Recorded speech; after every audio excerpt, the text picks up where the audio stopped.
యేసుక్రీస్తు వారు అనేక గ్రామాలకు అనేక ప్రాంతాలకు వెళ్ళి సువార్త ప్రకటించాలి, అనేక ఆత్మలను రక్షించాలి, సంరక్షించాలని తండ్రి పనిలో ఆలోచన కలిగి ఉన్నాడు, తండ్రి పనిలో ఆసక్తి కలిగి ఉన్నాడండి. కనుక అనేక గ్రామాలకు వెళ్ళి సువార్త చేయడం జరిగింది.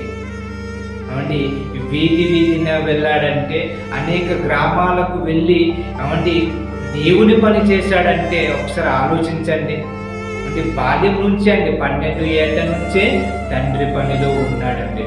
అలా తండ్రి పనిలో ఉన్నప్పుడు ఎన్నో కష్టాలు, ఎన్నో బాధలు, ఎన్నో నిందలు, ఎన్నో అవమానాలు, వీటన్నిటిని ప్రియులారా తట్టుకొని కడ వరకు దేవుని కోసం నమ్మకంగా దేవుడు అప్పగించిన పనిని భూమి మీద నెరవేర్చి దేవుడు లోకంలో వెళ్ళిపోయారండి.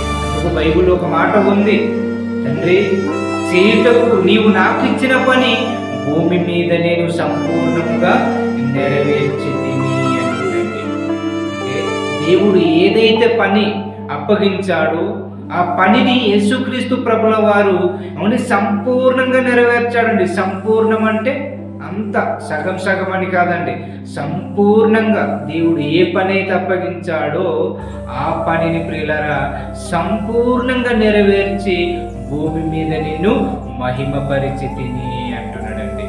ఒక యేసుక్రీస్తు వారు భూమి మీద పుట్టి తండ్రి పని చేసి తన తరంలో ఉన్న వారిని సేవ చేసి మన కోసం ప్రాణం పెట్టి చనిపోయి దేవుడున్న లోకంలో వెళ్ళిపోయారండి. మనం పుట్టిన మనం ఎవరి పనిలో ఉన్నాము, ఎవరి పని చేయాలని ఆలోచన కలిగి ఉన్నాము, ఎవరి పనులో మనము ఆలోచన కలిగి ఉన్నాము, ఆసక్తి కలిగి ఉన్నాము, ఒకసారి ఆలోచించండి.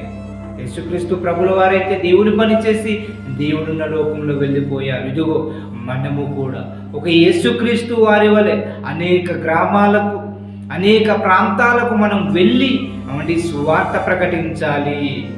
అలాగే మనకు ఏదైతే పని దేవుడు అప్పగించాడో అది చిన్నదైనా పెద్దదైనా మనము భూమి మీద నెరవేర్చాలి.